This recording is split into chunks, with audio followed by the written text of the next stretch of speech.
Hello guys, andito tayo ngayon sa puno ng kamyas. Yan, ang daming kamyas. Mangunguha tayo ng kamyas. Ilalagay natin sa isda.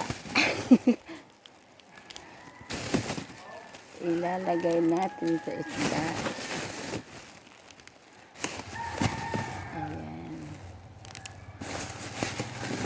Ang baba lang ng sanga, pwedeng abutin.